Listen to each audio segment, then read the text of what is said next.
Good evening, everybody. Good evening. Welcome to Absolute Sim Racing, a very noisy Absolute Sim Racing, and welcome to another round in the Race Anywhere World Series. We're here for the United States split of this wonderful championship here in Season 2, and we are, well, where better to be? Spa-Francorchamps, a fantastic, classic combination here of GT racing, GT3 machines around one of the most famous endurance racing circuits in the world. My name is Chaz Draycott, and I'm going to be taking you through everything that goes on tonight in this very, very action-packed championship. You can see that the drivers are all out there at the moment taking part in warm-up, just getting their heads in the game and getting on with the task at hand. A man that's certainly been doing a good job of getting the task at hand completed so far this season is Dave Meneno. This guy leads the championship by 10 points over Daniel Tenorio. Jonathan Ouellette is another 20 points further back off him, and then Harry Wills 5 points behind. In the Pro-Am Championship, it is currently Dean Timms that leads the way. He's actually third fastest overall in this session at the moment, but he is not out on track. Someone that is out on track is not actually Taylor Lane. Andrew Rasmussen is third in the Pro-Ams. He also isn't out on track, but it's very close with them as well. Dean Timms 305 points, Taylor Lane 290, Andrew Rasmussen 275. Justin Delano, fastest in the AM class so far during this session, and top of the championship, 315 points in AM, ahead of Michael Fowler and Stephen Martinez. A real shame though, Michael Fowler's injury that he mentioned last time out due to his back, which he was recovering from, has unfortunately been tweaked once again, and he will no longer be able to compete for the rest of the season. So Stephen Martinez, who has 300 points in his Vulture Motorsports blue Ferrari, will retain second place in the championship, 30 points clear of John Casey.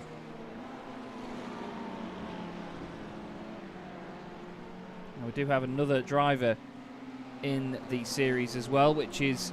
Actually, we have a couple of new drivers, I must add, actually. Neither of them out on track at the moment, which is just typical, isn't it, really? As soon as I want to show you either of them, we haven't got a chance. Now, the overlay will start to move around a little bit here, because we do have another driver that has joined in. Spencer Marsh has become part of our wonderful field here in the Race Anywhere World Series, and we will get his details to you in just a second. He's going to be racing for Muriel Racing, and he's going to be in the Pro category as well, so definitely one to watch is Spencer Marsh. Here he is in his Porsche. Very simple livery on that car, but I tell you what, that looks really good. Big fan of that, quite pastel-like colours. Whoa, he's not a fan of Blanchimont by the look of it. But definitely one of the guys to be watching when it comes to the pace. Number 44 machine out of the final corner and across the line. He's currently 22nd overall at the moment, but I just don't think he's had enough time to get a proper lap in. Here is Daniel Tenorio in the Twisted Racing Ferrari. Down the back straight he goes. Listen to the noise this thing makes. Letting off very early there into Les Combes. Quite a bit of understeer on the way in. Through the right, through the left, and then through the next right as well. Through Malmedy down to Bruchet.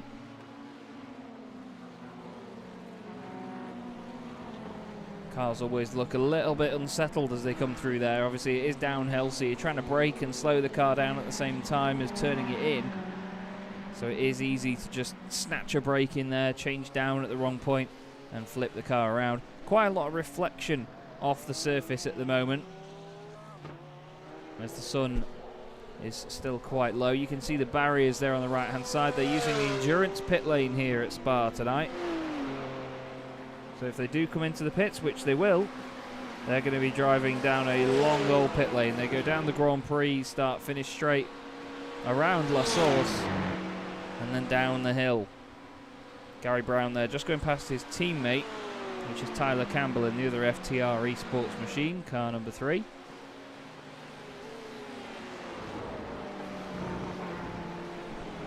Tyler currently 5th in his class at the moment.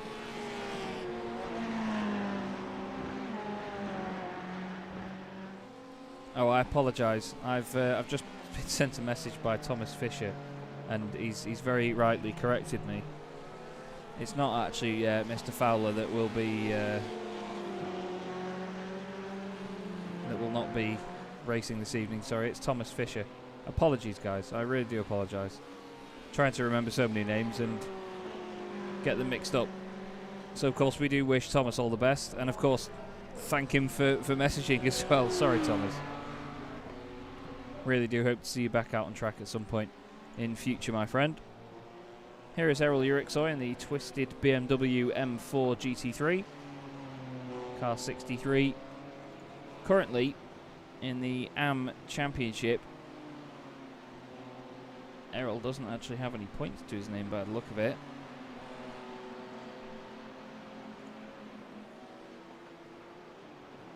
Oh, he does, sorry. No, he's got 170 points actually. He's 13th in class though. So a little bit further down. I was looking higher up the order to see if I could spot him, but no. Seems like he's not having as good a season as he would have liked. Here's Jonathan Ouellette in the privateer Ferrari. The Hulkmobile, the green and blue. I can't even get my words out. The green and purple machine. I'm not colourblind, I promise. Only 41 thousandths of a second between himself and Harry Wills though, and around a circuit where laps are over 2.25 minutes. That is a very, very small gap indeed.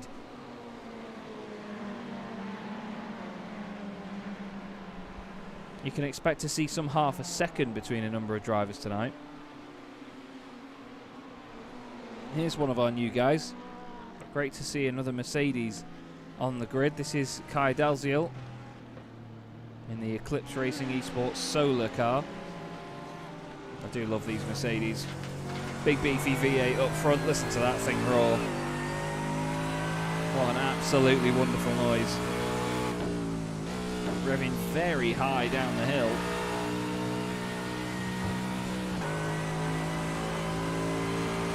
Very high indeed. Looks and sounds very good. I'm a big fan of that livery as well, to be fair. I like the little white highlights around some of the bodywork. It shows off some of the curves and features of the Mercedes AMG GT3.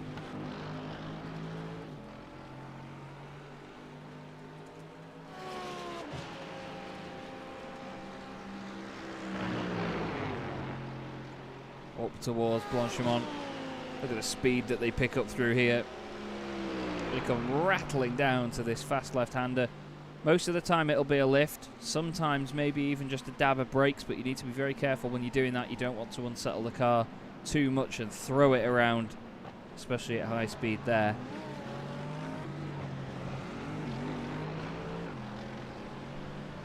Now it's very easy to overcorrect the car through corners like Blanchimont as well. You will see maybe a few drivers go off tonight up Eau Rouge, where the back end steps away, they try and save it, throw the car in the other direction, and all of a sudden they will find themselves in a wall of some description. This is Logan Vida in the number 97 Team Premat BMW. He is in the Pro-Am category. Currently sits 11th in the class championship. Anyway, 210 points to his name. His best score was last time out, actually 65 points for him. So he's going to be hoping that Spa is a little bit better for him, but he's 7th in his class based on current times. He's within a second, though, of Dean Timms, so that's not bad at all. And here is one of the other BMW M4s that goes very, very well at the top end of this class all the time. Taylor Lane, currently 5th fastest though. That's not really where he'd expect to be, but this is only the warm-up with about a minute and a half to go. Taylor's race pace really speaks for itself. He's used to be one of the unluckiest sim racers I know, but to be fair, in recent times he's certainly improved that at least. And he's certainly found ways of getting around certain situations out on track, avoiding incident where possible. Speaking of avoiding incident, Matthew Green has unfortunately not done that. He's just gone off in his Lamborghini and into the wall. Let's have a look. Oh, just loses it one way, then the other through Piff Paff, and to be fair, gets away with that as he hits the wall there. That could have done a lot more damage, to be honest with you. But we have only a few moments left of this warm-up session right now.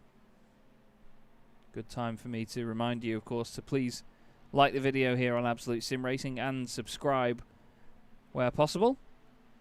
We're always looking to increase our viewership, and we hope you appreciate the broadcasts that we put on, whether you be a competitor, a league organiser, or just a spectator of these races. We do hope that you enjoy them. So we've got about 10 seconds left of this session right now. And then the guys will all disappear at once. And then we will get them gridded up for an hour and 15 minutes of racing here. You can expect 2 pit stops around this circuit. A lot of drivers will do those stops on the same lap as each other as well. Don't think there's necessarily going to be much in the way of spread when it comes to the pit times for these guys, or at least the laps that they pit on. Most of the time they have 1 or 2 laps between them at most. Tyler Campbell will start on pole position then alongside Harry Wills. Then it's Jonathan Ouellette and Daniel Tenorio. Dave Menino and Spencer Marsh line up on row 3. Joseph Smith leads the Pro-Ams ahead of Jeff Carollo. Then it's Errol Eurexia and Logan Vida. Brent Bravata and Mark Sigelkow make up row 6. Michael Kulaga then leads Gary Brown on row 7 ahead of Eric Kulaga and Jeremy Littleton. Andrew Rasmussen and Taylor Lane make up row 9 with Dean Timms and Matthew Green rounding out your top 20. Our 2 newcomers to the Pro-Am category, Braden Carroll and Kai Dalziel, will make up row 11. And then the top driver in the Am class at the moment, Drew Neubauer and James Hebb. Behind them is Travis Kepler with Jason Bridges alongside him. Daniel Florea and Tom Cornett make up row 14. Donald Malcolm and Matthew Plaisance make up row 15, rounding out your top 30. Then it's John Casey and Stephen Martinez. Michael Fowler and Justin Delano line up at the very back of the grid. So, we're going to get going now, and interestingly enough, we have not had Tyler Campbell take to the front of the grid. So Harry Wills is going to lead us away with Jonathan Ouellette alongside. And pretty much everybody has gained a spot from that. You can hear Tyler Campbell revving up the car. He is in the pits there, look. He's just decided to start this one from the pit lane. So Harry Wills, Jonathan Ouellette, Daniel Tenorio, Dave Menino and Spencer Marsh will be your pro category.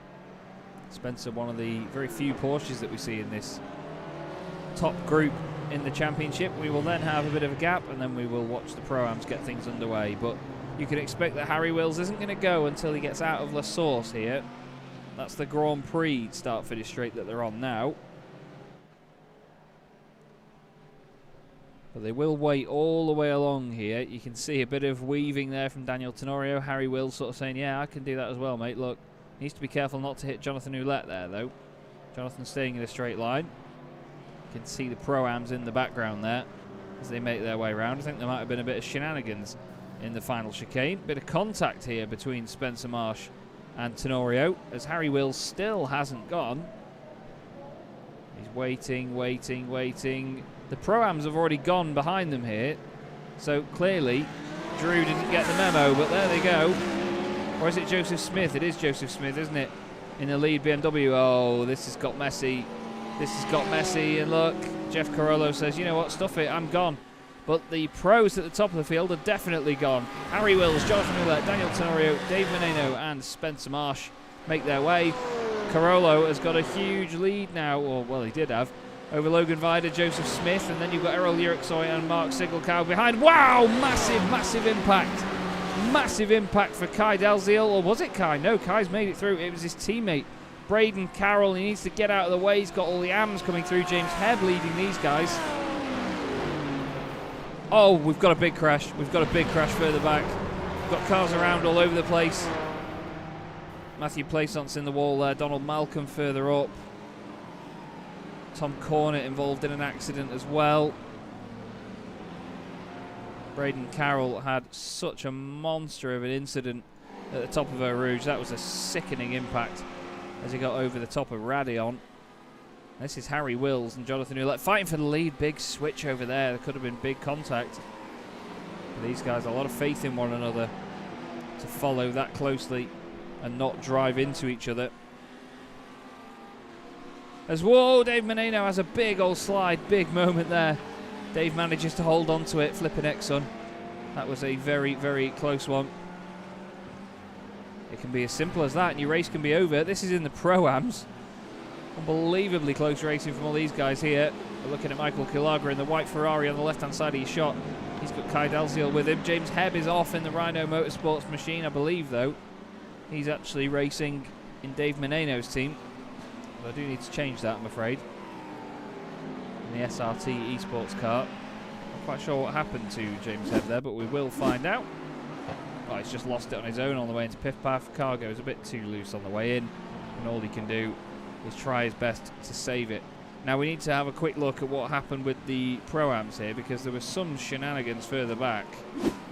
So this is Tom Cornett in the Team Premat red car. I think they just come to a stop actually, so I think this is a bit of a red herring from what I've been shown. Let's have a look at what happened to Braden Carroll. So coming down the hill, this is the Pro-Ams finally getting going. Has he lost it on his own? Yeah, he's lost it on his own. Look at that. Sickening impact. And then we need to try and figure out what happened with Plaisance and the rest. Oh, so the BMW's out of shape. Takes him into the wall with him. Oh, and there's not anything Donald Malcolm can do there. That was Tom Cornett in the BMW that was off, as far as I know. Sickening impact, though, it has to be said, for the Lamborghini. Spencer Marsh has had a problem. Matthew Green also off the road, but they have managed to continue. Well, Tyler Campbell is out of this one. Not quite sure what's caused Tyler to pull over, but he's not completed the second lap of the race. He's actually got going again, though. But he's a lap or two down on these guys now, so not quite sure what's caused that for Tyler, bless him. But hopefully he can recover and get back up to pace. So, after an exciting first lap or so, we have Ouellette, Wills and Tenorio in the pros. This is Logan Vida leading Jeff Carollo and Joseph Smith in the Pro-Am category. And in the AMs, it's still Drew Neubauer who leads for Team Premat ahead of his teammate Travis Kepler. And then Daniel Florea is third for now. Has a bit of a wiggle over the curb into Piff Paff in the Ferrari. He's got Hebb and Martinez bearing down on him. Then Justin Delano, championship leader in the AMs at the moment for Eclipse Racing Esports. As oh no, Spencer Marsh has run wide and had a bit of a minute to himself. Got the pros dropping down the order again for some reason. This has happened before. Jonathan Ouellette does lead the race. There we go. Yeah, you'll see that all the positions seem to sort of cycle through now for some reason. We've had this before, unfortunately, as is software.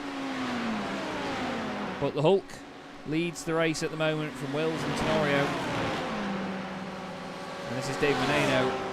He doesn't want to be fighting Spencer Marsh here. He wants to stick with the guys at the front.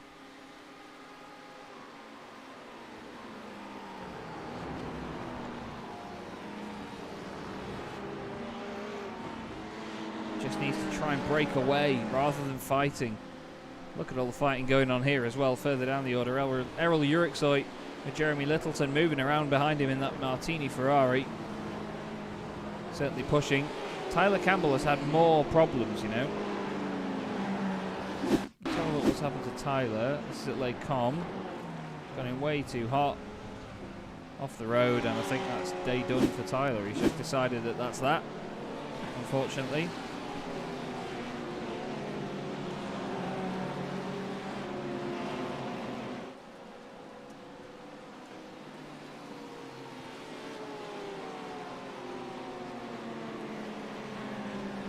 Just having a look down to see what the spread of times as like in the AMs. There's only a couple of them that are really close together, and it's these guys, Stephen Martinez, James Hebb, and Justin Delano. Justin has gained 8 places from where he started. Most of that is due to the attrition.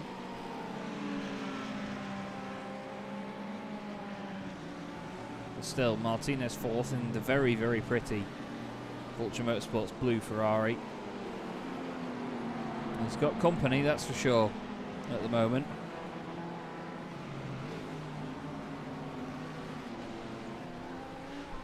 He's your race leader though, Jonathan Ouellette, and he's not disappearing up the road from Harry Wills, is he? Daniel Tenorio sticking with him as well.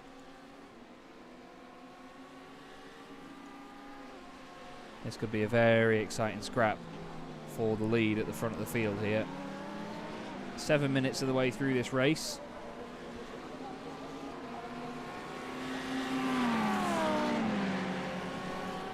And to be fair, I think this one's going to fly by. Here we go with Jeremy Littleton once again in the Ferrari. Into La Source, goes nice and deep, tries to get a good exit. That's Errol Eurexia just in front of us.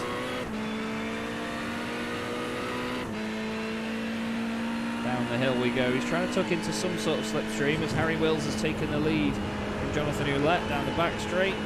Look at the way these cars dance over Radion. Jeremy Littleton now over 250 kilometres an hour. He's going to surpass 260 kilometres an hour. He's on the left-hand side of Errol Eurexia into Le Com. Round the outside for the first part. If you can hang it there, you've got the inside for the second part, which he does. But through Malmedy, he's going to lose that line once again. And through goes Errol, or does he? He needs to leave him a bit of room. He does so on the exit. Good awareness there by Errol.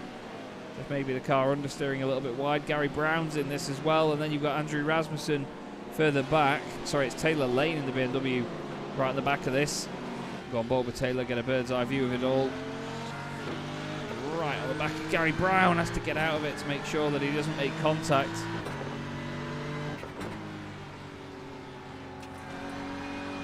And oh, that's Joseph Smith. Joseph Smith is off the road.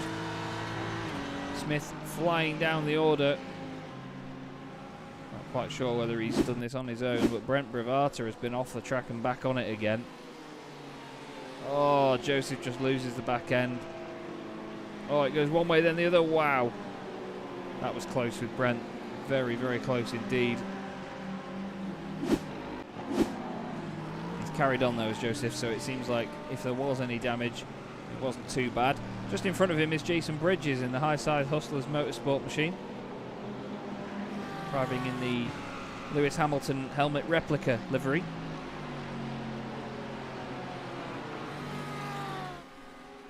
Back at the front though, Harry Wills has taken the lead,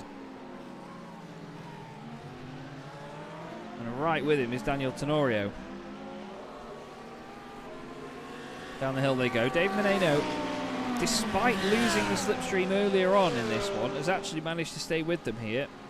He's done exactly what he needed to do. I'm pretty sure Dave, when he was battling Spencer Marsh, would have been worried that he was going to drop away from this pack and not be able to challenge them, but he's still doing it now. He's not quite in touching distance yet, but he's within the slipstream, and that's exactly what he needs. Further down, we've got Errol Eurexia trying to chase down Brent Bravata.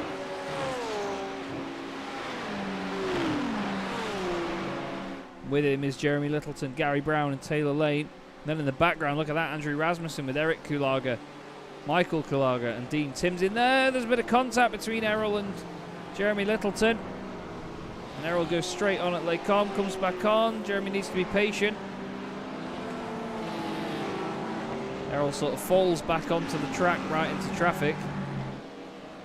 Manages to survive it though, but a little bit naughty there between the two of them. Oh, Joseph Smith's off, and so's Drew Neubauer. That's two Team Premac BMWs off at Le Com at the same time. Drew's going to have to do a number of 3-point turns now. Whoa! Rejoins right into the path of John Casey. James Hebb went off for a second as well while all this was going on. Whoa, whoa, whoa. That was a close one. That was a big, big close one. So this is what happened. So Joseph Smith, oh wow. Joseph Smith absolutely piles into the side of his teammate. Now Joseph's in the Pro-Am class and he's trying to sort of recover throughout all of this, but clattering into your teammates is definitely not the way to do it, ladies and gents. Even someone who's as bad at sim racing as me can say that. So Michael Kulaga trying to hold on ahead of Dean Timms. Dean currently leads the Pro-Am Championship. Whoa, look at the sideways action there from Kulaga. Dean gets out of it a little bit, nearly gives him a bit of a touch. Makes his way through down the inside for car 46.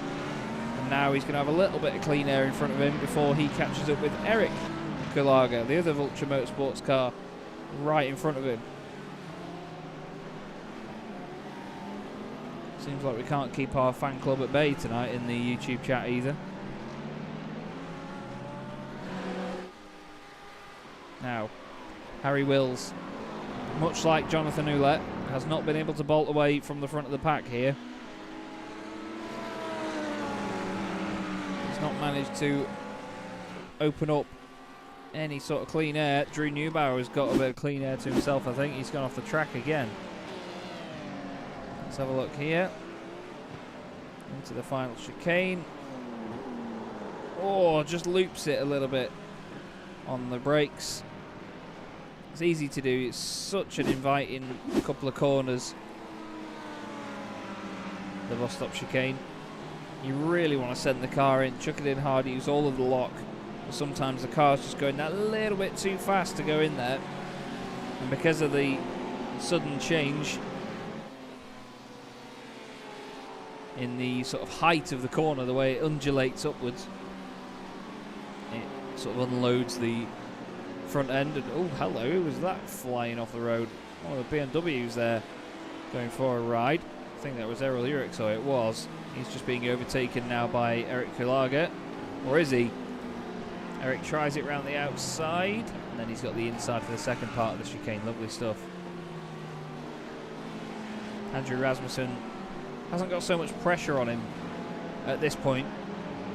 He's having a little bit of no man's land in his bright purple metallic Audi.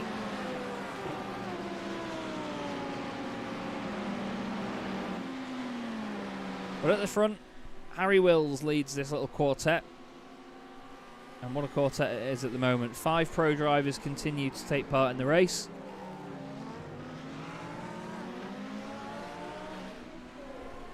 And 4 of them are right together like this. Harry Wills down the hill then towards Eau Rouge and then rally on.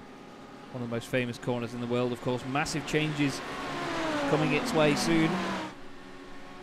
I say soon, but the changes have already begun. It'll be interesting to see how those changes affect it, but at the end of the day, it needs to be done for safety.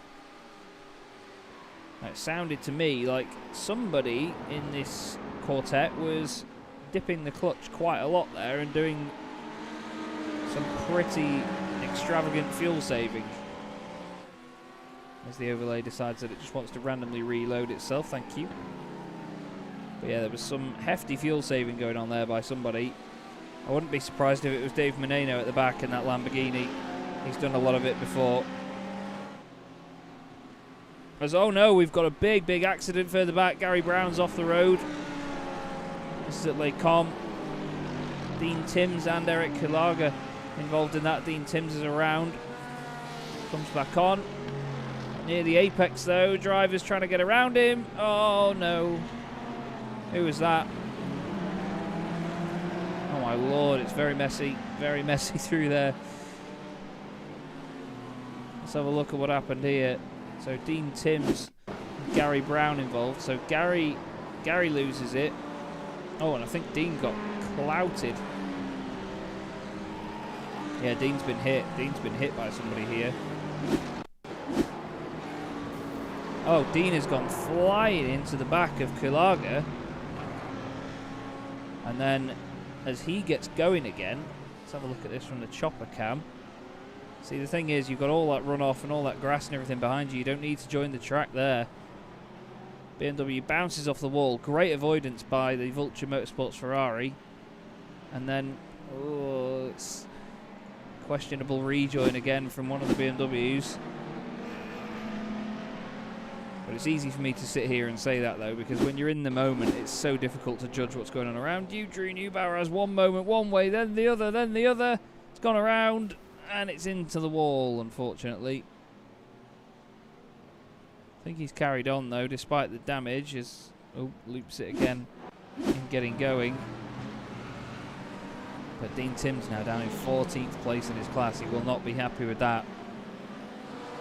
We've got 2 Ferraris, 1 BMW here. Taylor Lane on the back of Jeremy Littleton as we go down the hill. Oh, Dean Timms and James Hebb have now come together. Flipping out.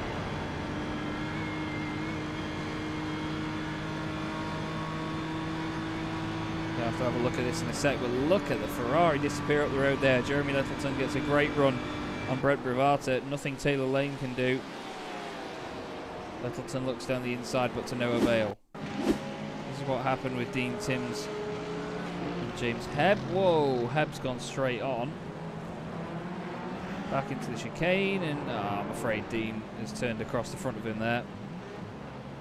Wasn't a particularly bad rejoin or anything by James. He was just all the way over on the left-hand side of the road. And Dean just closed the gap off. I just don't think he expected him to get back up to pace that quickly. And around he went.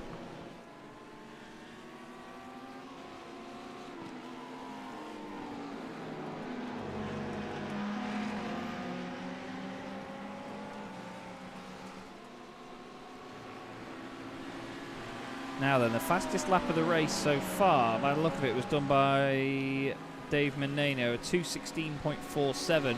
Jonathan Ouellette, 2:16.49.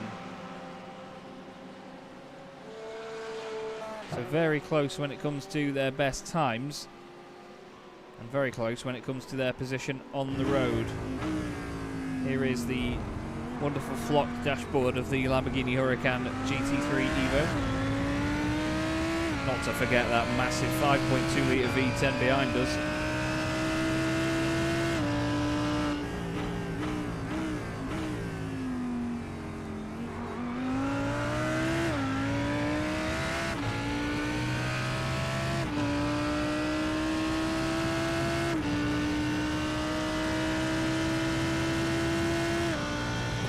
Look at the speed of these things up here. Just sort of admiring it for a second as we go up the hill.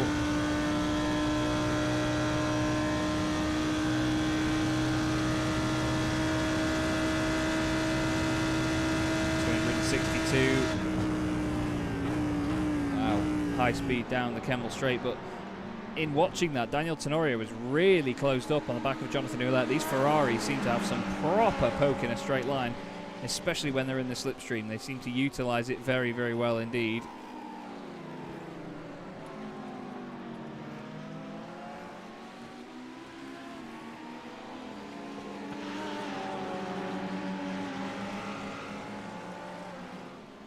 Used to be like that as well when the original of these 2 Ferraris came to the service, the 488 GT3.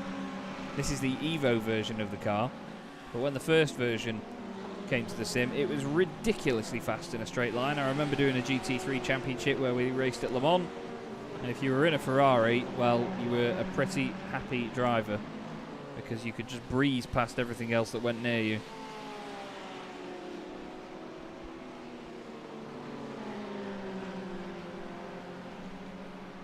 That was Taylor Lane, by the way, getting past Brent Bravata. And he has also overcome Jeremy Littleton at this point in the race. In the Pro-Am standings, Taylor is second in the championship to Dean Timms. And he's having a nightmare of a race so far, so pretty sure that if things stayed as they were, especially with Andrew Rasmussen further down. Andrew Rasmussen's had some sort of issue actually here. He has been off the road. Let's have a look here. Oh, he's just looped it in the chicane. He's lost a bit of ground here. And he's coming to the pits as well. He's decided that it's time to pit. May as well. 20 minutes of this race gone.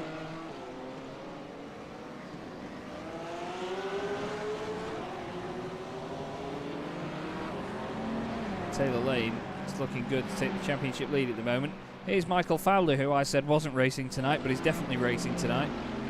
in his Ferrari, just behind Travis Kepler. Daniel Florea just in front of him. Justin Delano is up into second place in the AMS, by the way. Whoa, last second there. Fowler has to look down the inside. He was a little bit later on the brakes than Travis in front of him. Had to suddenly dive out of the way.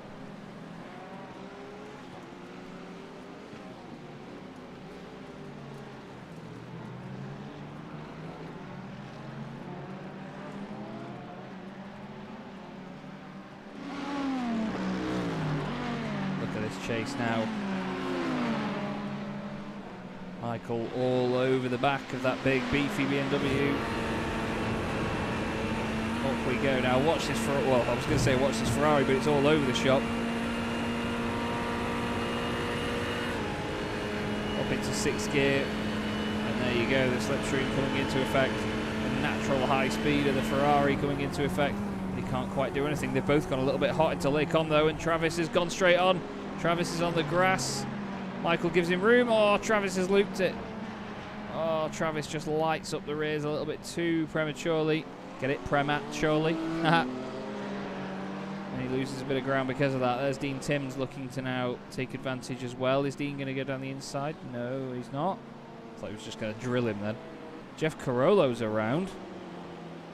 Jeff is carolling down the hill backwards. For some reason here. I think there was something to do with James Hebb, maybe. Let's have a look. This is Carollo in the turquoise Porsche. Into Pouon. And yeah, that's a more Pouon, Pou-off moment, I'm afraid. As sideways in the middle of the road. Not a nice place to be. Oh no. And that's what happened to the number 11 Ferrari of Brent Bravata. At least the headlights aren't smashed.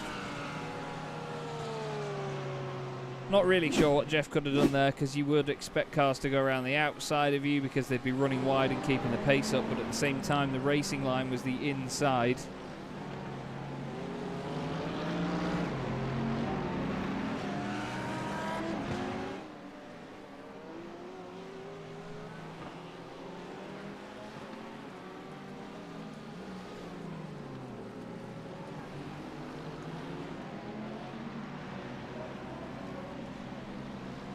Just having a look to see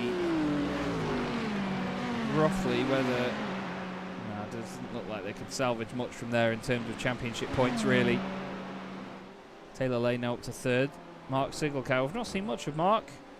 He's been very under the radar in the 034 Motorsport Porsche, car 67. Doing a nice, sturdy job in 2nd place in class at the moment. At the very front of the field, it's Harry Wills, though.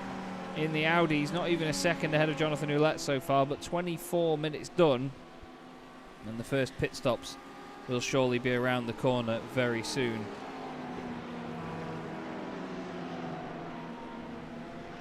But Harry is holding on at the minute. He's had a bit of a tough time with this car in previous races. Just pushed it that little bit too far, found the limit of the car, and then unfortunately found some nearby wall or solid object to crash into. Jeff Carollo finally came back on track, but jumped straight to the pits when he realised that the car was damaged.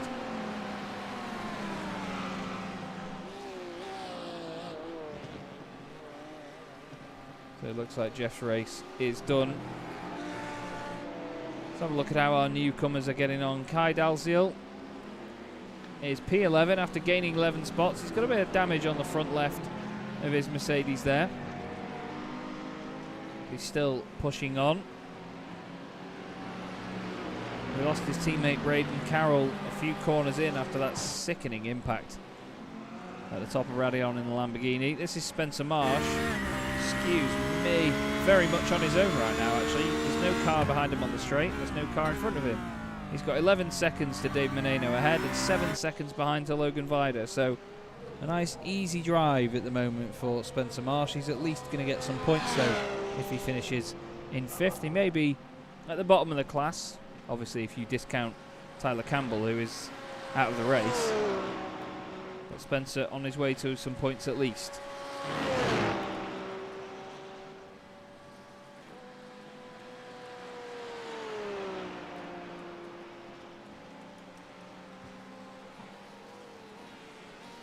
Into Lacon once again.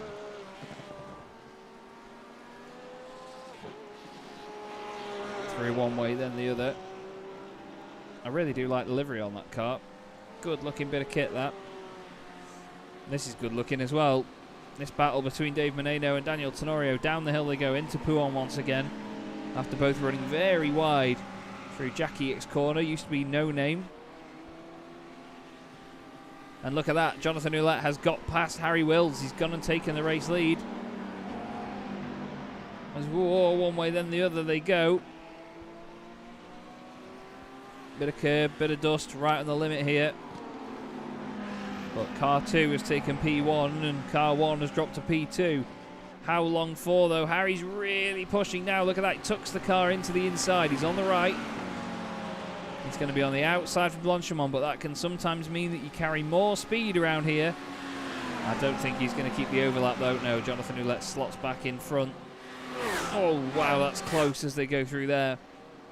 Is Harry going to chuck it to the right? No, he's not. Jonathan Ouellette defends. Tenorio right behind this as well with a very good view of it all happening. Harry tries to take a wider line through the bus stop to get a good slingshot out of the final corner.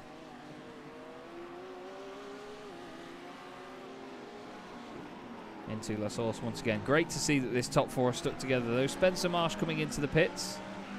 He's decided that it's time for fuel and or tyres. But the lead gap is only 0.3 of a second. Last time they triggered any of the timing beams. Over the top of the hill they've gone.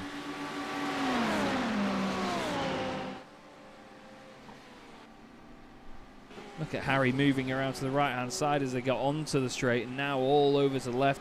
Just trying to stay in that slipstream and he can't quite close in on Jonathan Ouellette, but I'd argue that Harry's maybe doing a little bit of fuel saving here just to give himself a few more options when it comes to later stints. Half an hour of the way through this race right now and pretty much all of the Pro-Am category is in the pits, and it's that very long endurance pit lane, so you've got to go all the way down here. Feels like an absolute age. And to put it into context, Spencer Marsh is just about to stop in his box. That's how long the pit lane is here. There's Justin Delano. He leads the AM class for now. A number of his rivals are pitted, but Justin right up there in the Eclipse Racing Esports car. Championship leader and race leader in class for the moment. Daniel Florea just behind him in the background there.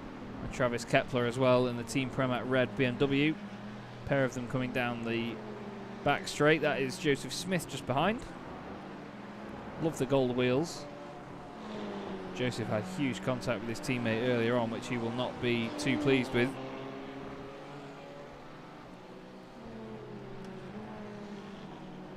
Pretty sure his teammate probably wasn't too appreciative of it either, to be honest with you.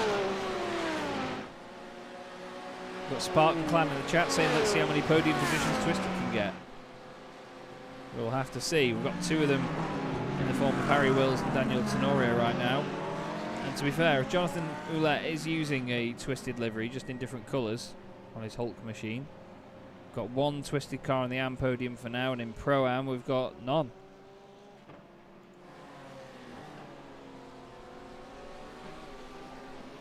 This is Taylor Lane climbing around all over the back of Mark Sigelkow.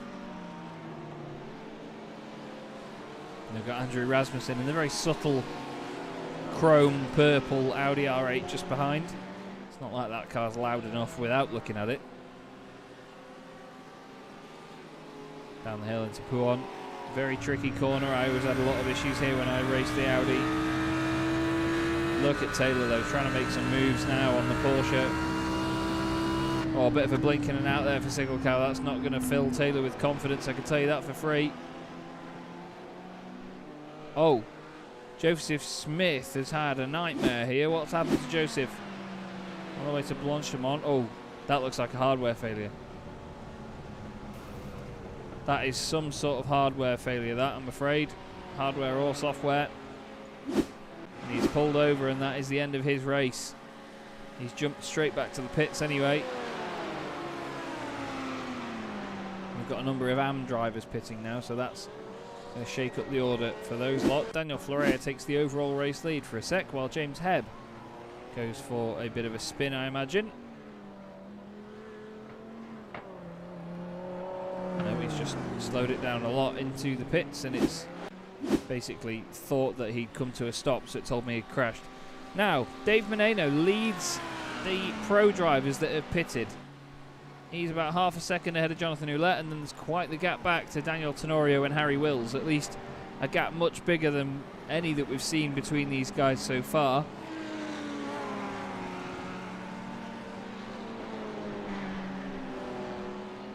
Certainly going to be exciting to see how that changes over the second stint. There's a car stopped at the side of the road there. That was Daniel Florea, who had continued. Is he out of fuel?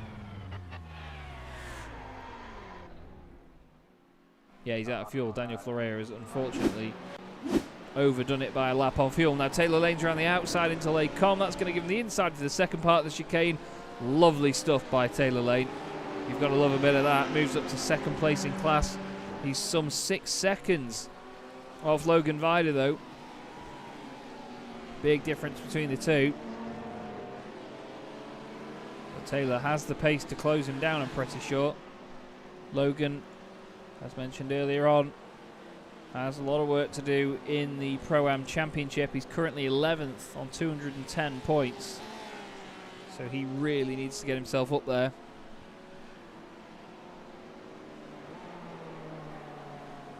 Through Piff Paff once again. The BMW looks really stable through there, to be honest. It's one of those cars where a lot of the time it looks a bit understeery from that front end, but because of its bulk and its size, the centre of gravity is supposed to be really good. And it's cars like this that really thrive in wet conditions and slippery conditions as well, because of the way that they handle their weight and their size. They're a bit more chunky rather than your usual sort of hunkered down, sleek supercar style GT car like a Ferrari or a McLaren or a Lamborghini. It's basically a big Grand Tourer coupe, isn't it, this BMW? But the size of it works. Really does work.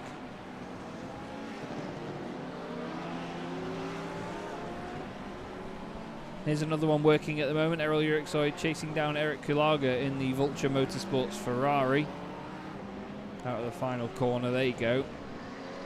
They've completed 14 laps of this race now. Half an hour already in the books, 33 minutes at least. Just about to complete the 34th minute. Not quite at the halfway point, actually. Halfway is about 37.5 minutes, isn't it?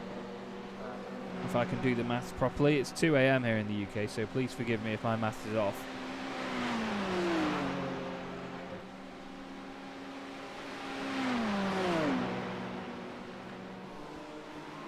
The pace of that Ferrari down the straight, though, certainly proving to be an issue for a number of others.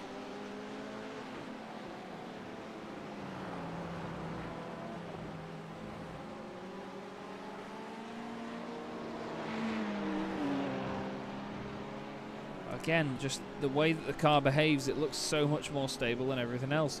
Oh, Jeremy Littleton, he's had one martini too many, I think. Back on the road he goes. He's going to slot back in right between these pair now. And I don't think that Errol Eurexia is going to appreciate that too much, to be honest with you. Let's have a look at what happened to Littleton and how he managed to get off the circuit there. Down at Bruchet. Oh, just on the brakes on the downshift. I told you earlier, didn't I, that it's easy to do that. Easy to over-rotate the car when you're trying to do so many things at once. Get it nicely slowed down, smooth on the brakes, quick change down, get the car settled and turn it in. If you try and do any one of those things out of order or a little bit too aggressively, all of a sudden you will find yourself in a world of hurt. So this continues once again. These guys have been battling a lot over the course of this season. Dave Menino and Jonathan Ouellette. These pair have been inseparable at certain races. But Dave Menino having a real example of a season so far. 2 race wins, a 2nd place finish and a 4th place finish.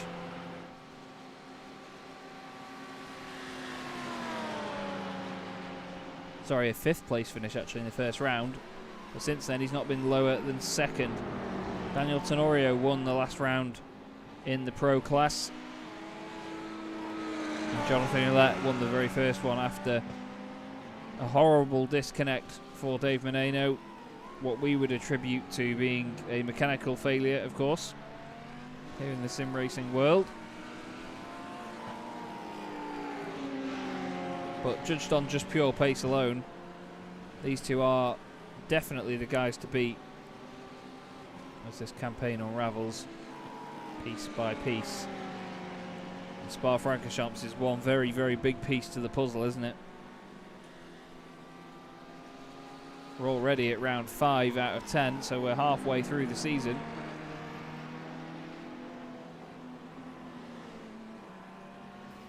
Next time out, on the 16th of February, we will be at Mid-Ohio.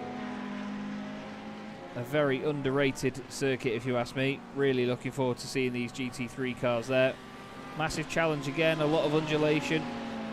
Quite a narrow circuit as well, so drivers really have to be precise with their overtakes. You don't want to be following the car in front of you too closely through Mid-Ohio as well. You can all of a sudden have a big check-up mid-corner and get involved in something that you really were trying to avoid. But right now, Meneno and Ouellette showing us how this is done. In two pretty different cars, it must be said. They're both mid-engined, quite sort of forward-slung cockpits, but Lamborghini a 5.2 litre V10. The Ferrari, one of their wonderful high-revving V8s. Turbocharged, of course, in the case of the 488 GT3 Evo.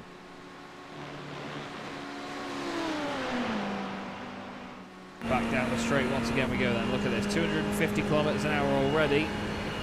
257, 260, 265, 266 it flashed up for a second there. Incredible pace. Seems like the Ferrari really is good in a straight line, and to be honest, the slipstream amplifies that a lot. Daniel Florea has had a big old hit into the wall. And he sat there for quite a while before he was able to get back on with it. That's out of Stavolo.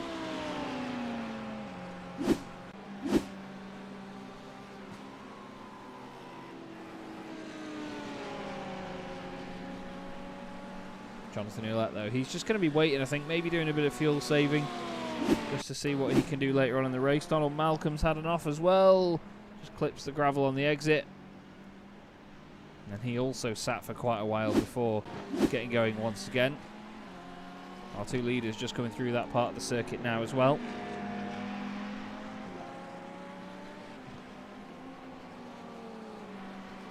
These guys have both done 16 laps so far. This is their 17th lap of the race. And we are over the halfway point now. 37.5 minutes is halfway. And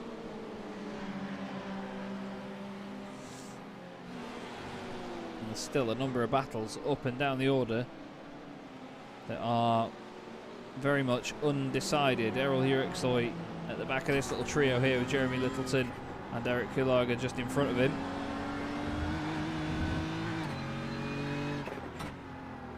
That's just a little look down the inside, doesn't he? Just showing his nose a bit there. Sometimes you really have to fill the mirrors of these guys when you're trying to overtake them. Most people use the virtual mirror on iRacing, which is placed 9 times out of 10 at the top of your screen. You can sort of glimpse up and just see what cars are doing around you with a high field of view on it. However, some drivers do rely, I should say, on the real mirrors in the car. If they're on triples or VR, for example, as down the inside Jeremy Littleton goes, really parks it on the apex. Errol just drives into the back of Eric Kularga, but I don't think he expected him to slow it down that much.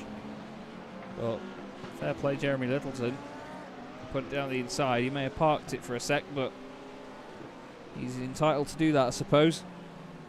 Eric Kularga now needs to find a way to come back at him ASAP, and I think that down here is the perfect place to set that up. They can go over Radion then, down the Campbell straight. and it can all change. They've absolutely left Eurexia as well. I say absolutely left, you know, it's half a second, but even still, that's half a second that makes quite a big difference over the course of a race.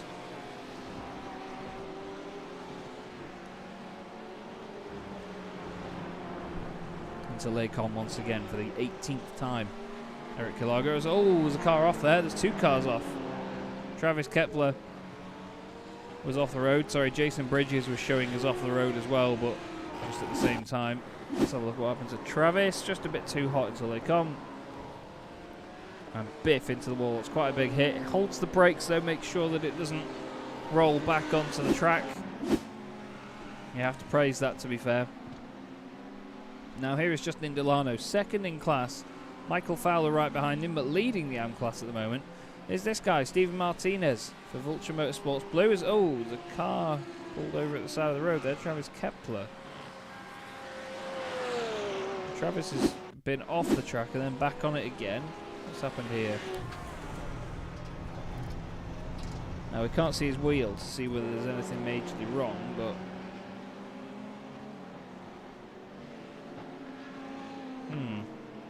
no, I don't see anything wrong with that, to be honest with you. Not quite sure whether he can just feel something different about the steering, feel that something's maybe a little bit off, and that's it.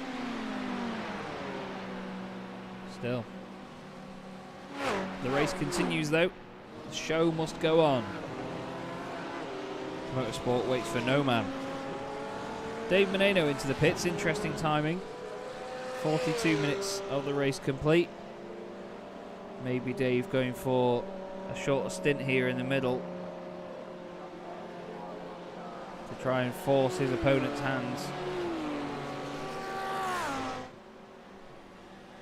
I'll keep my eye on the pit stop time and let you know how long he's in there. Most pit stops last time were about 20 seconds. Andrew Rasmussen was 16 seconds, so I don't know how little fuel he's taken, but definitely not a big full tank. 15 seconds, Dave Menino. Some 7 seconds shorter than Jonathan Ouellette's time. Last time he was in the pits on lap 13. And very importantly, Dave Menino has a lot of clear air around him. He has lots of space to play with, lots of time to push and get those lap times on his own. Yeah, he may not have the slipstream down the back straights, but at the end of the day, he's not got a car right in front of him that is trying to stop him from doing what he wants to do. He's going to be pushing this as fast as possible now.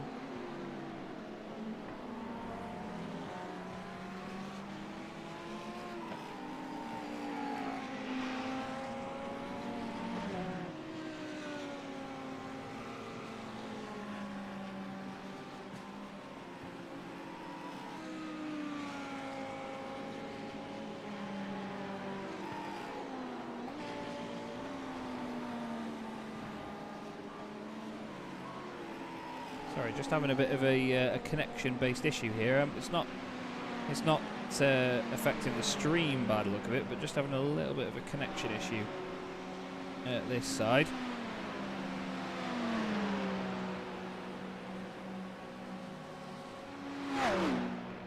Just trying to make sure I get that fixed, while also, of course, trying to make sure that all the cameras are looking at the right things. This is certainly the right thing to look at. Into team battle here for Twisted Racing. Daniel Tenorio and Harry Wills right together. Side by side they go. Down towards Lacon. Such a nerve-wracking time when you're side by side with somebody on the way up to Lacon, because you're thinking, right, am I going to brake later than them? Are they going to brake later than me? Are they going to understeer me into them? Are they going to understeer me into them? No. Are they going to understeer into me, or am I going to turn in on them? You know, you've got so many different ways that it can turn out at Lacon. It's such a fantastic overtaking opportunity. It always makes for entertaining racing as well, that's for sure.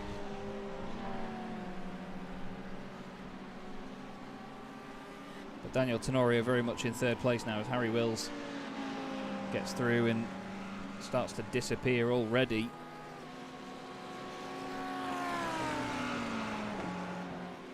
Eurexia is close to the back, well, very close to the back of Eric Kulaga.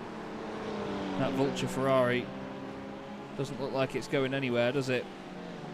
There's a big tow hook on the back of that Ferrari, and Errol is very much on the back of him.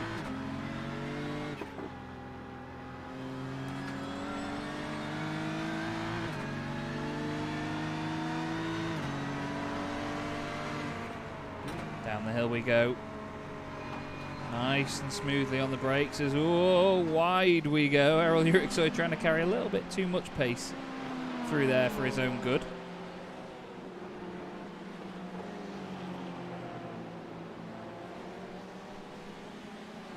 And it's close for the lead in the class actually. Logan Vida now with Taylor Lane right with him. That gap has disappeared very quickly over the course of just a few laps. Taylor really charging on here.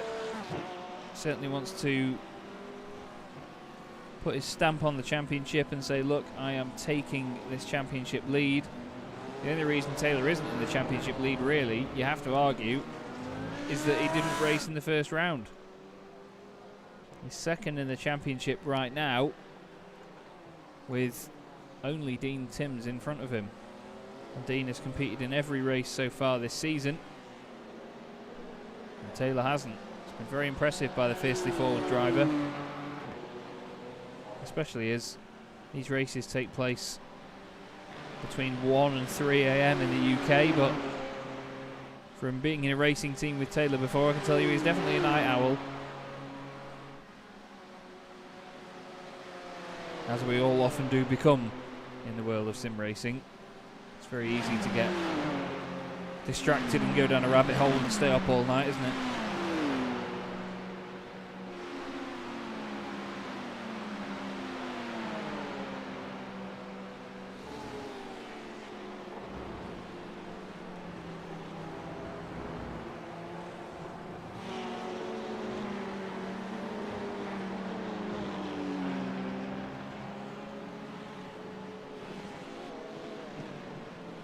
Ferrari certainly does look good in light blue, doesn't it? I know it's probably a bit of blasphemy for those Ferrari fans out there, but to be honest, certainly does suit the colours. Eric Kulaga running one of many Vulture Motorsport liveries that we've seen across the channel here on Absolute Sim Racing, as Taylor Lane has got the job done. Taylor Lane has overtaken Logan Vida. Let's have a look how he did it.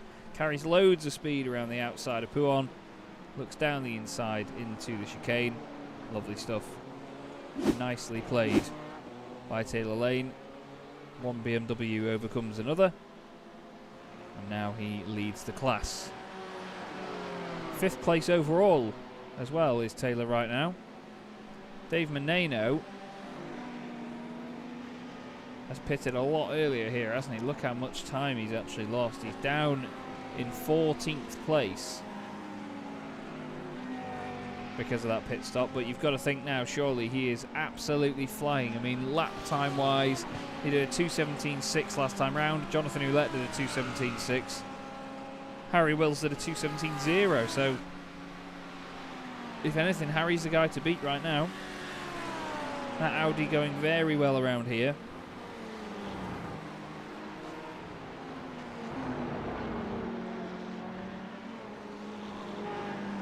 Certainly looks good. Whoa, very floaty through there, through Les Combes.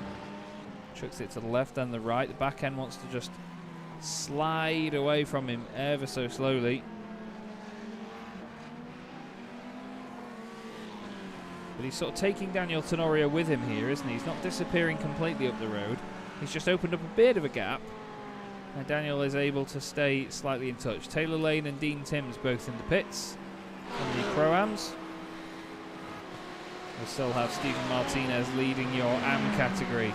He's got a good 6.5 seconds over Justin Delano, who is here in the Eclipse Racing Esports Ferrari.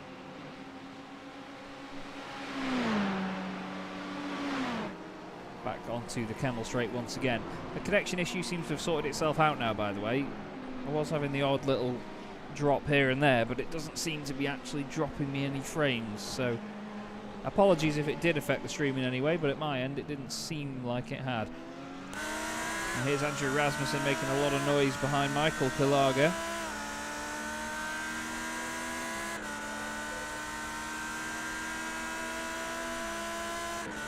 Now towards Eau Rouge, clip the curb. Oh, he's a bit wide up through Radion. The Audi likes to spin around on you up there, I can tell you that for free.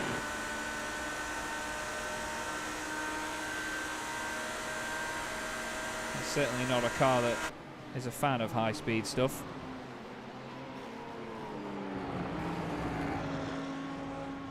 But that Ferrari really is a fan of high-speed stuff, isn't it? Michael Kulaga just like a freight train just pulled away down that back straight, and there wasn't anything that Andrew could do to match it.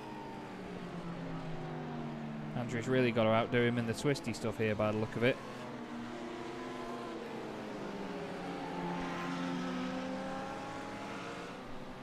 And that around here is easier said than done.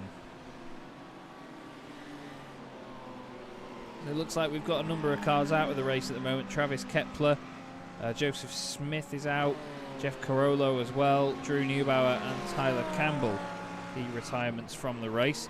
Looks like we've still got Matthew Plaisance going actually. What's left of his Ferrari is being pushed around the circuit. He's 11th in class, but he'll at least get some points for finishing 50% of the race or more.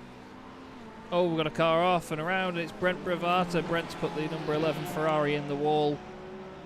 He's just lost it at Malmedy. Oh, look at that, it's gone for a while, and then suddenly it's going to gain traction and just sort of spit itself at the barrier. Did okay though, it didn't really do too much, I don't think.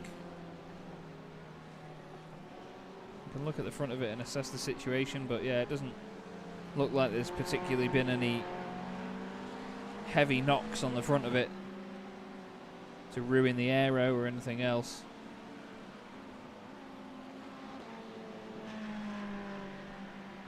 More cars in the pits. Mark Sigelkow, Gary Brown, Matthew Green in there as well after he had an off earlier on in the broadcast, didn't he? Sim Party Racing. With that orange and pink gradient on the front. Looks like the Sim 3D Sport livery. Or at least it looks like their colours. Jonathan Ouellette leads this race though. 5.2 seconds over Harry Wills. There is Harry in the Audi.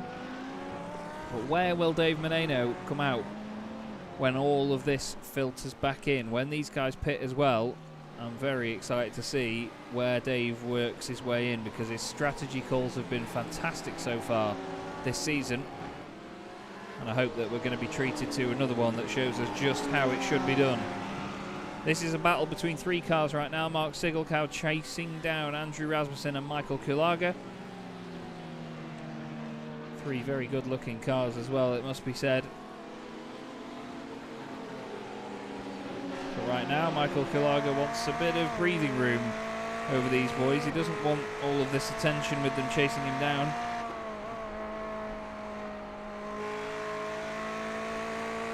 Through Pouan, down the hill. Great bit of circuit as well to drive, especially when you get it right. You get it really hooked up in a GT3 car. Pouan feels amazing. Absolutely amazing.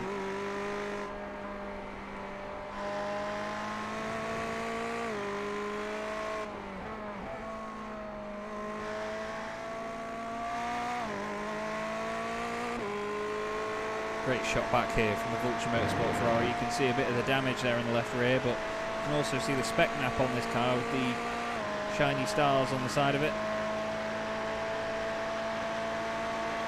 Since iRacing introduced all of the spec maps and the files associated with it, liveries really have taken on a new form. Let's look at this. Rasmussen now around the outside on the way into the bus stop. Is he going to get that done, and is he going to have the inside for the second part? He is. And you know what? Kulaga says, yeah, stuff that, I'm going to go in the pits. Narrowly avoids the wall. Very close indeed.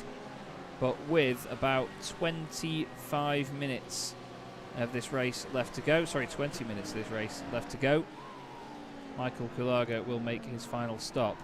Here is Dave Menino.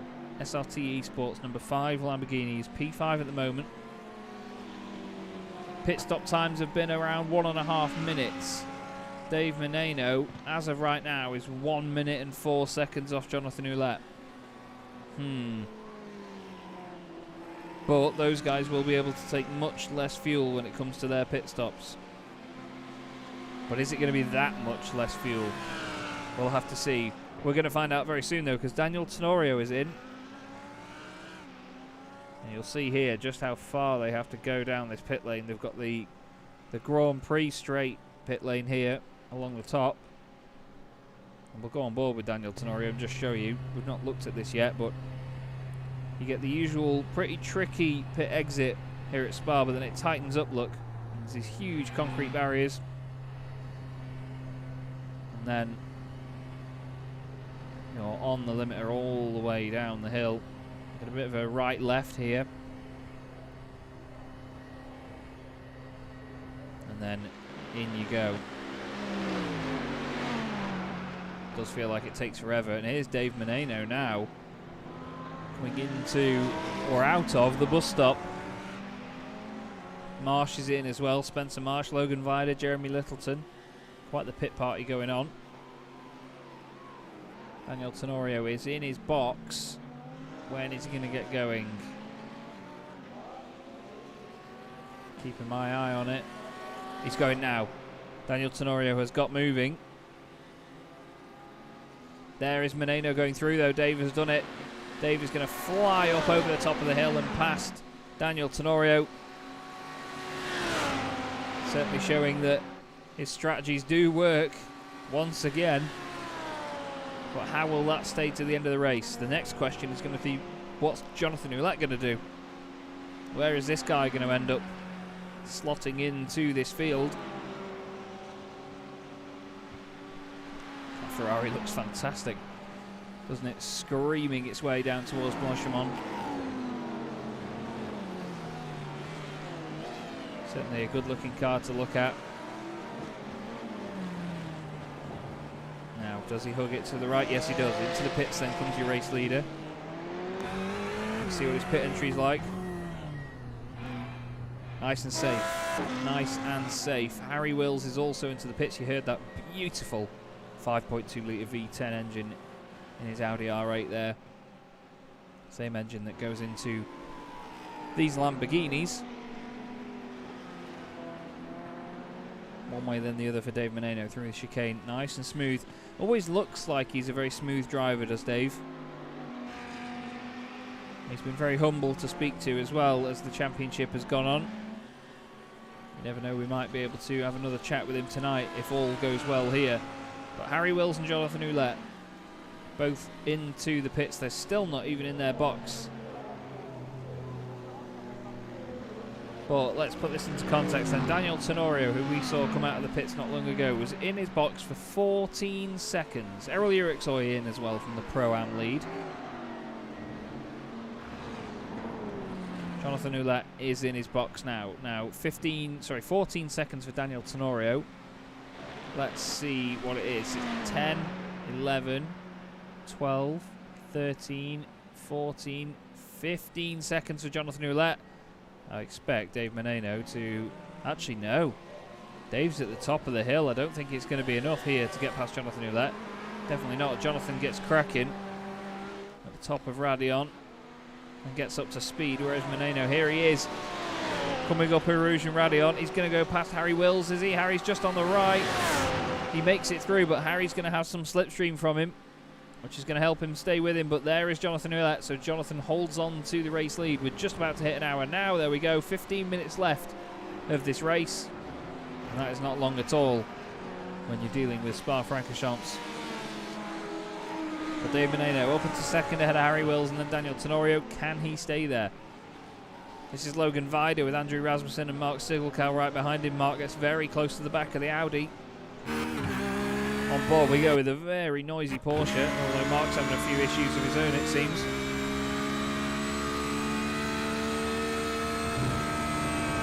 Listen to that. What a fantastic noise down the hill and back up. And look, just some of these cars just do not have the capability in a straight line. And that was Logan Vida getting out of the way. Now that confuses me there, that does, from Logan Vida. Rasmussen now second in class, Sigurdsson in third. Really not sure what was on the agenda of the PNW driver there. And that is Stephen Martinez going through past Justin Delano. Justin Delano pitted 2 laps later than Stephen, but only took on 13 seconds of fuel. Does Justin need to do some fuel saving?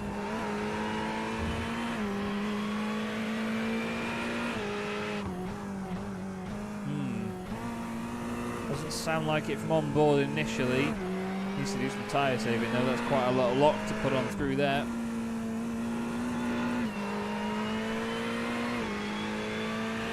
Still an interesting battle between the top 2 in the AM class. Down through Puan. We need to go and look at this though, because Dave Menino is under pressure, that's for sure, from Harry Wills. You can hear cars still going into the pits.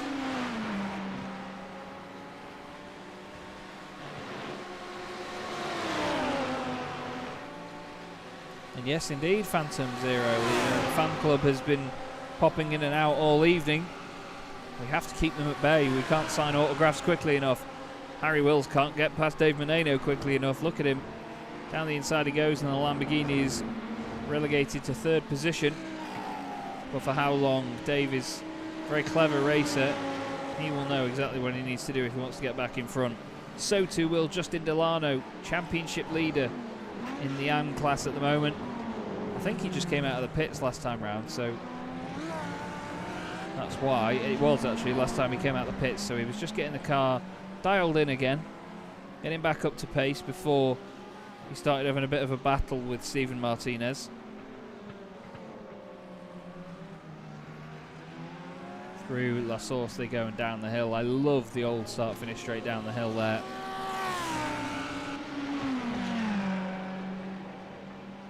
Down towards Eau Rouge and Radion once again. Now Logan Vida seems to have waken up. Wow, I need to waken up.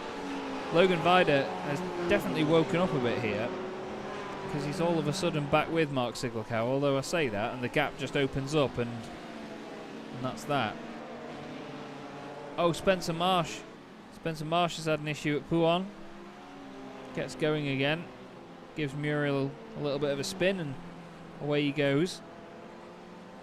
It's been a pretty solid performance, to be fair, by Spencer Marsh.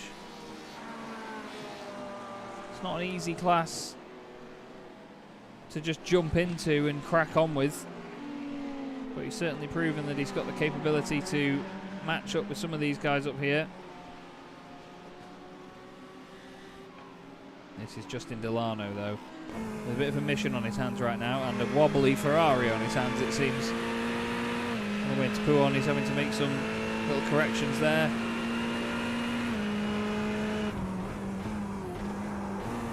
Oh, listen to the understeer. Oh, you can hear it. I started swiveling my chair just to try and help him in. Painful, painful amount of understeer. Onto the power again. Such a bumpy ride up this part of the circuit as well. Look at that. The car really wants to float away from Justin Delano, doesn't it? Like a big balloon. It's not helping him stay with Stephen Martinez, who does have the class lead. And I think without asking him, we know that he'd like to hold on to it. Oh, Jason Bridges has just had an issue in his Mercedes, I'm afraid. His Mercedes hasn't been too kind to him this season. He's just going to turn it in, I think. Whoa! Very late on turn-in. Humongous slide. And a big old spin for Jason Bridges. I think he'll be burning bridges with Mercedes after this season, the way it's gone. That car has certainly not been his best friend. So the two Ferraris still fighting together. Dave Menino has actually lost quite a bit of ground on Harry Wills here, you know. It's nearly a second, the gap between the two of them. So GG Harry Wills. Fantastic pace, although I say that, he just drives off the road a little bit. Not long to go now, though, for Jonathan Ouellette in the Ferrari. He won the first round of the season.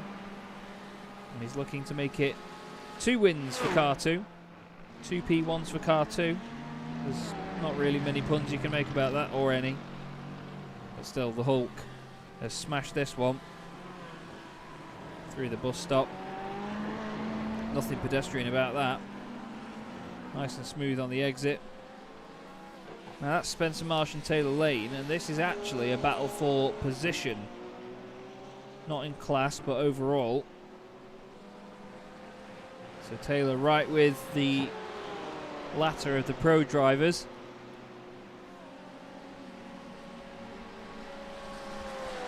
And looking for maybe a bit of bragging rights here, but to be honest, if he's sensible about this, he'll just sit behind and just follow Spencer to the end of the race. Daniel Florea has just come into the pit lane after being off the circuit.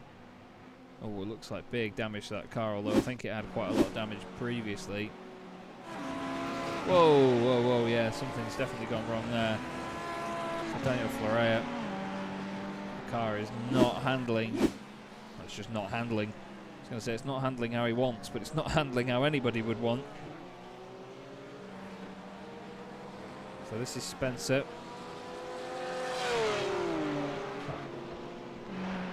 You've got to love the noise that Porsche makes. The GT3R is such a good-looking race car. So much bodywork all over it that really makes it look planted and stanced, as we say in the modified car scene. But not in the stupid way where it looks like your car's been dropped from about 60 feet. Now Taylor Lane has just chucked it up the inside from about 60 feet. He says, I want this position, although, oh no, man. I'm frustrated for him. I didn't say to Taylor, but I did say, didn't I? Oh, it seems Spencer's trying to be really, that's very nice of him. Spencer says, no, after you, old chap. Through you go, but he didn't need to do it, did Taylor? I'm not quite sure who it was on, but there was a lot of netcode involved. 6 of one, half a dozen of the other. Now, in being nice, Spencer nearly caught Taylor out there, actually. But Taylor holds on to the lead in the Pro-Am class. That's very important. But wow, it almost wasn't that case, was it? Stephen Martinez still leads in the AMs.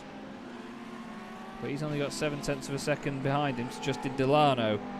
Justin could potentially pinch this spot right at the end here. It depends whether the slipstream is strong enough and whether he's close enough.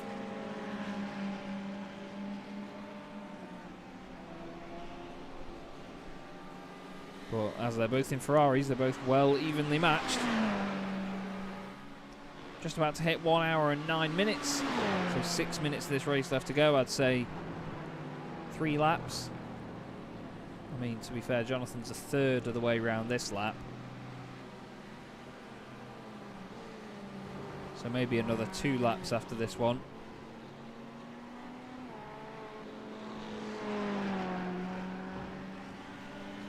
And then we will be done for round 5 of the championship, and the first half of the season will be complete. As mentioned, we go to Mid-Ohio on the 16th of February. Then we go to Zolder on the 23rd. 2nd of March we're at Daytona. And then the 16th of March we will be at Monza. We'll also be at Le Mans on the 23rd, where we will round out our championship. Seems like it's a long way away right now, doesn't it? But trust me, it will come around very quickly indeed.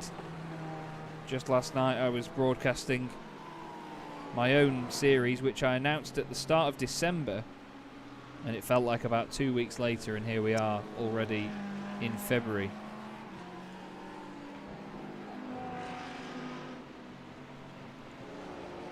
So Gary Brown, he's got 0.6 of a second in front of him before he gets to Eric Kulaga. And he's going to be pushing in these last 4.5 minutes to get that done. Braden Carroll has actually come back out on track, apparently. Whoa! He's done what he did at Eau Rouge and Radion. Unfortunately, he's had another incident before this as well. Now the car's already got damage. This is on his way down to Pouhon. He's going to turn in. The back end's going to step out. And that's going to hit a wall relatively hard as well. And that's obviously what upset the car to then cause it to break away like that. That's a scary accident to have, that. Very, very scary accident to have. So Braden, I think, has had a bit of a baptism of fire here. He's still racing, though. He's still going. He's got the 22nd placed Ferrari of Kai Dalziel in front of him. His teammate, actually, at Eclipse Racing Esports Solar.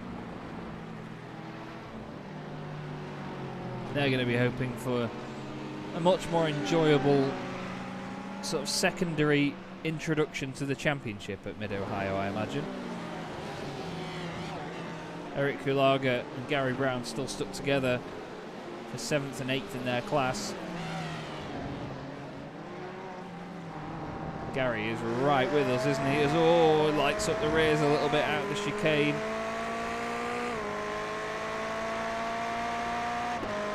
And all of a sudden he loses all of that time that he'd gained. Well, Jason Bridges has had another problem, it seems. Oh, it's the same again, is it? On the way into Puon, flicks it in, bang, yep, back end steps out, and it's identical incident. Literally identical incident for Jason Bridges. It's a real shame. Like I've been saying, it's very nice to have these Mercedes in the field.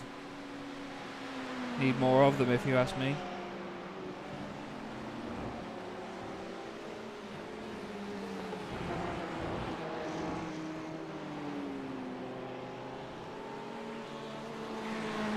So, looking into this then in the final few minutes, Stephen Martinez now has 2 seconds over Justin Delano in the AM class. Michael Fowler is in 3rd place in that category.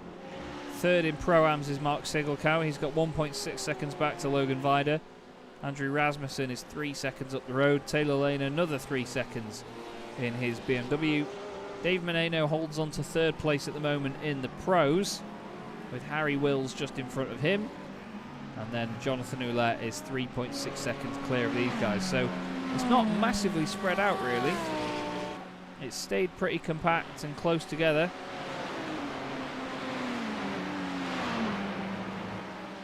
And there's 1.5 minutes left right now, so I'm pretty confident that this is going to be the final lap for Jonathan Ouellette. The Canadian has been brilliant so far.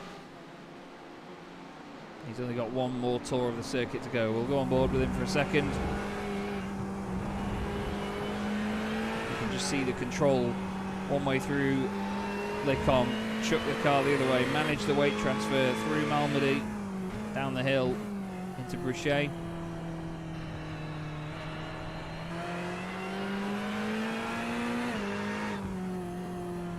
And then down through Jackie X corner.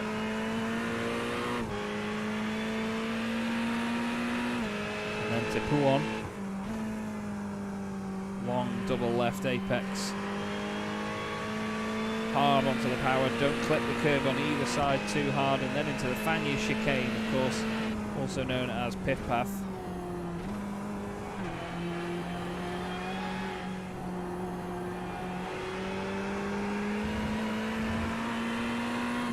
Only a couple of corners now to go, 20 seconds left of the race as well for Jonathan Ouellette.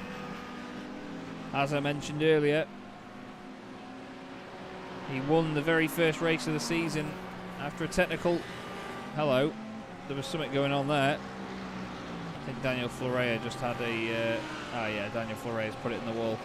Jonathan Ouellette, after a technical issue for Dave Menino, inherited the win at the first round of the season at Silverstone. He then had a nightmare at Watkins Glen, taken out of the lead by a rejoining car.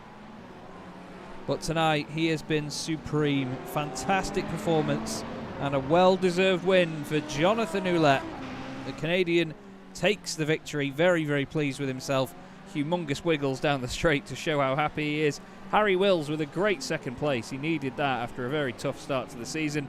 Dave Menino finishes in 3rd place. A good podium for Dave.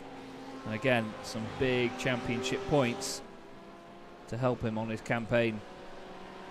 Taylor Lane didn't race in the first round of the season at Silverstone. He joined us from Watkins Glen onwards. He won in his class on his debut there.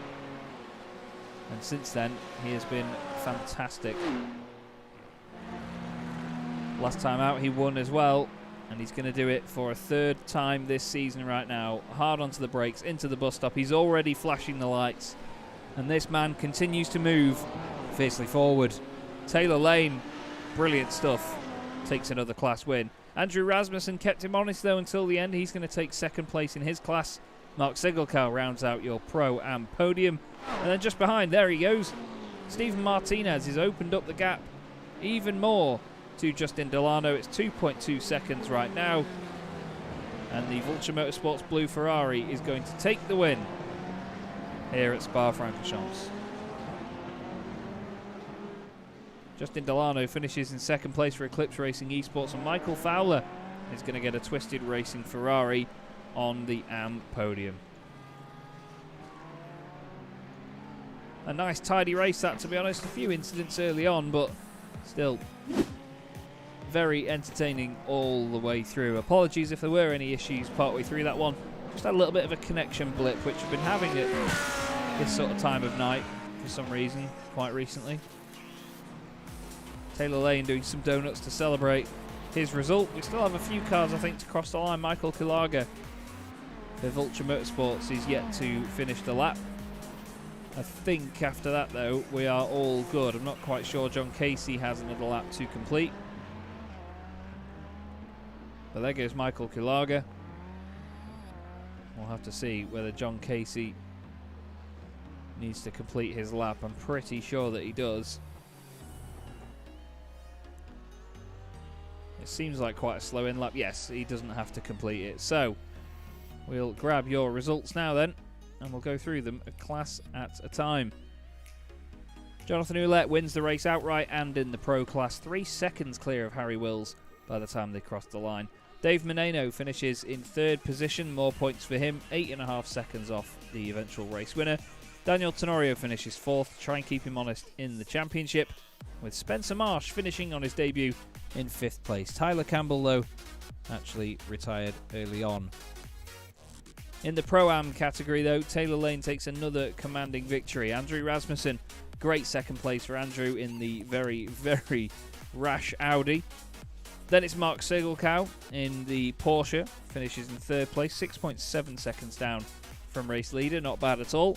Jeremy Littleton is 4th in the Martini Ferrari, ahead of Errol Eurexia in the BMW. Then it's Eric Kulaga and Gary Brown, with Matthew Green classified in 8th. Logan Vida was 9th, and Michael Kulaga rounds out your top 10 and the cars that were on the lead lap. Dean Timms and Kai Dalziel were 11th and 12th.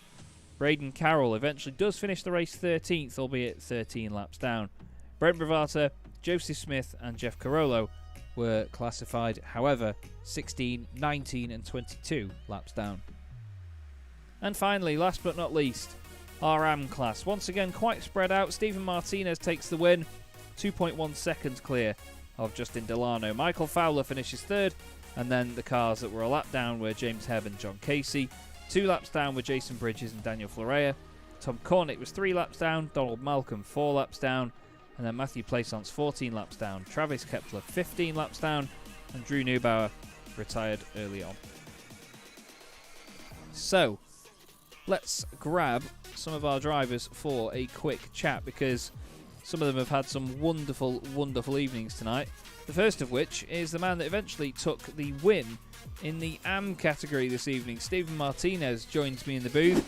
Stephen, you must be really, really pleased with that one, mate. Spa is not an easy circuit to get right, is it, mate? It's such a challenging track, so many high-speed sections, and to be fair, some very slow sections as well that really can catch these cars out.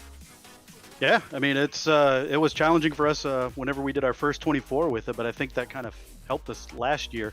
This is the only, I think last year's GT3 series, this was my first win, and now it's my second one, so apparently I'm Senior Spa. Definitely so, mate. It certainly seems to be one of those tracks that it really does suit certain drivers. You know, I've always had nightmares at Spa. It's just not my sort of place. There's a bit of folklore about me being on my phone while I was driving in the Spa 24 and so on. But to be honest with you, it's great to see that certain drivers can master this place. You've done that, especially in this Ferrari as well. Now, it seemed to me like the Ferrari was incredibly fast at a straight line tonight. Is that something that's been going on all season, or something you've done setup-wise here? No, I mean it's been like that all season. I mean we seem to catch a lot of people coming out of corners, and if we can get within a half a second of them, it just it reels them in. But it's real sensitive to wing changes. So one Right. wing up to get it settled down, and you're getting passed up even if you're behind somebody. So we usually just lay the thing down and just learn to drive it. Well, that's the thing sometimes with the car. You have to sort of get it to a state where it's fast and then deal with it, or you can sort of dial it into be a little bit understeery, a little bit more manageable, but you just don't get the pace and it feels a bit numb. Is it more the sort of the lively, faster car that you guys always go after and then just sort of live to deal with it? No, I mean we go for the stable car, something that we feel comfortable with, and if it sits in the middle and we can kind of get it to where it's, manageable loose, then that's what we go after. And so far this one, 2 seasons in a row, it seems to suit my style, so Well, I like it. I'm not surprised, mate. I'm not surprised. It's always good to get a win. Now, next time out, we go to Mid-Ohio. Is that a circuit you're a fan of? Because I think it's a really underrated track. Oh, I love that place. That's another one where we do well. The off camber stuff, the tight turns, hairpins. It's got it all. It's just it's an unbelievable track. I'm glad we're there. Yeah, me too. It's going to be interesting to see how everybody copes on a very narrow circuit as well, because considerably narrower than most parts of Spa-Francorchamps, especially the Campbell Straight, which we see your car coming down now in slow motion. But either way, a very, very solid night for you, mate. Great championship points. Is there anyone you'd like to give a quick shout out to? My family and my dearly departed sister passed away last week. Oh, I'm sorry so to Mary, hear that, man. definitely. That was the black livery for last week, but Okay. we're running our badge for Vulture Racing, and she'll live on. And yeah, this is great. I love your broadcast. I'm gonna watch it right after this and go to bed. Well, lovely stuff, mate. Lovely stuff. And I'm sorry to hear of the passing, but of course, Yep. well, our wishes are with you, mate, and all the best for the future. And well, I look forward to seeing you next time round, mate. See how we get on at Mid-Ohio. All right, till then. Cheers. Cheers. Steve Martinez there, lovely bloke, isn't he? Lovely bloke. Very well deserving winner as well of that race. Certainly put in a solid performance to not just get the lead, but of course disappear with it as well. And I mean, a driver that we've seen do a few of those sort of performances already out of 5 races in the Pro-Am category is Taylor Lane. Taylor, we're here again, mate, and in good spirits. It's becoming a bit of a theme, this. You've missed the first race of the season, but now you take the Pro-Am Championship lead. What do you think it's going to... Well, if I could speak English, it'd be a good start. What do you think it's going to take to stop you? Oof. Or do you not want to give away your weakness? Weakness is usually consistency. I usually struggle a lot in GT3 cars, but I've really, really come to like this BMW, which I don't think I'd be anywhere near what I'm doing at the minute if I wasn't in this car. If I hadn't figured out this car works so well for me, I wouldn't be anywhere near the front. I'd be in the back or probably in the pits the whole race. Well, that's the thing. Sometimes, I mean, when a car goes through its sort of life cycle on iRacing, they all have balance and performance changes, and they all have the odd little tweak here and there, little hot fixes and so on. You do just get into a rhythm with a car no matter what happens to it, and it's good to see that you've managed to find that in the BMW, because it is a car that's very Marmite, isn't it? It can be stable 1 minute and then try and kill you the next. Yeah, it does like to just snap. It's like it's sort of like bipolar or something. It can feel fine for 60 laps, and on that 61st lap, without no warning, you can hit the brakes, the rear end steps out, and you're facing the wrong way before you can even realise what you're doing. It's very, very strange at times, but 90% of the time, it's wonderful to drive. It's so nice to drive, but it's just from time to time, it likes to try and bite you. It's just a shame about how it looks and sounds then, really. But either way, I mean, what a circuit tonight as well. I mean, GT3 cars at Spa, there's not many better combos, really, in the world of motorsport. Did you feel like the car really suited the track tonight, or is it just a sort of a place that you tend to get used to in these machines? So I think the BMW at this track didn't really go too well. It seemed to suit the Ferrari a lot better because it had the top end speed for the straights. Yeah. Whereas the Beamer was just so much better in the corners. That's where it was making up its losses. So it was a bit hit and miss. But yeah, GT3s at Spa, you just can't go wrong with that. Definitely not, mate. Definitely not. Now, next time out, we're at Mid-Ohio, which is a hell of a circuit anyway. I mean, I love the place. I think it's a really, really cool track. And I'm somebody that doesn't normally like American racing circuits, to be brutally honest with you. That's probably a very controversial statement, considering that this is an American broadcast. But I normally just don't enjoy them as much. But Mid-Ohio, I think it's an absolute belter. Very narrow, though, so it's going to be tough, isn't it? Yeah, it's a very it separates the men from the boys. But Ohio, it's very similar to Barber, where it's got all these undulations halfway around the lap, and a lot of it's flat as well. So it's a great mix of turns that really challenges the drivers. Well, I look forward to seeing how you get on there in the big beefy BMW, mate. Is there anyone you'd like to give a quick shout out to while I've got you? Of course, yourself as always, because you don't get the credit that you deserve. Thanks. Dean, Harry, and Matt for keeping this league what it is. The standards just keep growing and growing. The series, they just keep coming in thick and fast at the minute, and it's great to see. I'd like to give a shout out to Fisty Forwards and Gomez Sim Industries as well. I second that on the league front as well. The league admins, they do a mega job, and it's fantastic to see such a great turnout each week. Great racing as well, so I second that completely, mate. But thank you very much for joining me, Taylor. It's a pleasure to be able to have these regular chats with you when you've had a good night of racing, and hopefully we have more of it at Mid-Ohio, eh? Thank you. I look forward to next week. See you soon, mate. See you soon. There you go then. Taylor Lane takes another win in class, and a very successful night of racing is done with. Jonathan Ouellette takes the win outright in that wonderful Hulk Ferrari. Taylor Lane wins the Pro-Am category, and Stephen Martinez wins in Am for Vulture Motorsports Blue. That is all we have time for, though, here on Absolute Sim Racing. Thank you very much, everybody that has been watching. It's been an absolute joy, as ever. My name is Chaz Draycott, and this has been the Race Anywhere World Series Season 2 US split from Spa-Francorchamps. Have yourselves a great night, everybody, and we'll see you in a week at Mid-Ohio.